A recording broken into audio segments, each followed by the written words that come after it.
தலைவர் அவர்கள் எங்களுக்கு ஒரு பிராடான ஒரு விஷன் சொல்லியிருக்காரு. மதசார்பற்ற சமூக நீதி. சமூக நீதி தான் அடிப்படையாக கொண்டுதான் அந்த தேர்தல் அறிக்கை தயார்பட உள்ளது. விளிம்பு நிலை மக்கள், ஏழை எளிய விளிம்பு நிலை மக்கள், சமூகத்தில் பின்தங்கிய மக்களுக்கு அவர்களுடைய வாழ்வில் முன்னேற்றம் அடையும் வகையில் அதற்கான சிறப்பான திட்டங்கள் செயல்படுத்தப்படும். தமிழ்நாட்டின் ஒட்டுமொத்த வளர்ச்சி, தொழில் வளர்ச்சியாக இருக்கட்டும், விவசாயமாக இருக்கட்டும், நெசவாளர்களாக இருக்கட்டும், அனைத்து தரப்பட்ட துறைகளுக்கும் ஏற்ற வகையில் தேர்தல் அறிக்கை தயார்படும். தமிழ்நாட்டு மக்களின் முன்னேற்றத்திற்காகவும் தமிழ்நாட்டின் ஒட்டுமொத்த வளர்ச்சிக்காகவும் வருகிற சட்டமன்ற தேர்தலுக்காக தமிழக வெற்றி கழகத்தின் தேர்தல் அறிக்கை தயார்பட உள்ளது. இதற்காக நம் தலைவர் அவர்கள் 12 பேர் கொண்ட தேர்தல் அறிக்கை தயாரிக்கும் குழுவை அறிவித்திருக்கிறார். தேர்தல் அறிக்கை குழுவின் முதல் ஆலோசனை கூட்டம் இன்று பனையூரில் இப்பொழுது நடைபெற்றுக் கொண்டிருக்கிறது. இன்றைய கூட்டத்தில் முதல் கட்டமாக இதுவரை தமிழக வெற்றி கழகத்திற்கு வந்த மனுக்கள், குறைகள் அனைத்தும் பொதுச் செயலாளர் அண்ணன் அவர்கள் இன்று எங்கள் குழுவிடம் ஒப்படைத்தார். அதை குழுவினர் நாங்கள் அதை தீர படித்து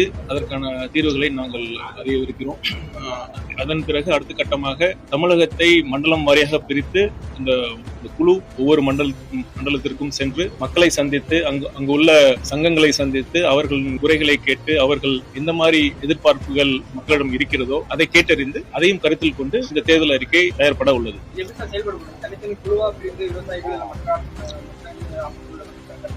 ஆமா, மண்டலம் வாரியாகவும் போவோம். அப்புறம் குழு இருக்கு, சங்கம் இருக்கு, விவசாயிகள் சங்கம், மீனவர்கள் சங்கம், அரசு ஊழியர்கள் சங்கம், ஓட்டுநர்கள் சங்கம், இந்த மாதிரி யார இருக்காங்களோ அனைத்து சங்கங்களிடம் நாங்கள் கருத்து கேட்டு அவர்களுடைய குறைகள் என்னன்னு கேட்டு நாங்கள் தமிழ்நாட்டுல முக்கியமா தலைநகரத்துல பல்வேறு துறை சார்ந்தவங்க போராடுறாங்க. இடைநிலை ஆசிரியர்கள், பகுதிநேர ஆசிரியர்கள், தூய்மை பணியாளர்கள் போராடுறாங்க.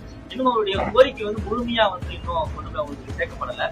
இன்னும் அவங்களுக்கு எங்கேயோ சில குறைகள் இருக்கு, போராட்டங்கள் தொடர்ந்துட்டே இருக்காங்க. அவங்களுக்கு எல்லாம் நீங்க குறைகள் கேட்க கொடுக்குற வாய்ப்பு கண்டிப்பா அனைத்து தரப்பட்ட மக்களிடமும் நாங்கள் கேட்போம். அவங்களோட குறைகளை கேட்போம், அவங்களோட எதிர்பார்ப்புகளை நாங்கள் கேட்போம். கேட்டு பரிசீலித்து தேர்தல் அறிக்கை தயார் செய்வோம். ஒரு விஷயம் முன்னதாக நான் சொல்லிக்கொள்ள விரும்புகிறேன். தலைவர் அவர்கள் முதல் எங்களுக்கு ஒரு பிராடான ஒரு விஷன் சொல்லியிருக்காரு. மதசார்பற்ற சமூக நீதி தான் அடிப்படையாக கொண்டுதான் அந்த தேர்தல் அறிக்கை தயார்பட உள்ளது. விளிம்பு நிலை மக்கள், ஏழை எளிய விளிம்பு நிலை மக்கள், சமூகத்தில் பின்தங்கிய மக்களுக்கு அவர்களுடைய வாழ்வில் முன்னேற்றம் அடையும் வகையில் அதற்கான சிறப்பான திட்டங்கள் செயல்படுத்தப்படும். தமிழ்நாட்டின் ஒட்டுமொத்த வளர்ச்சி, தொழில் வளர்ச்சியாக இருக்கட்டும், விவசாயமாக இருக்கட்டும், நெசவாளர்களாக இருக்கட்டும், அனைத்து தரப்பட்ட துறைகளுக்கும் ஏற்ற வகையில்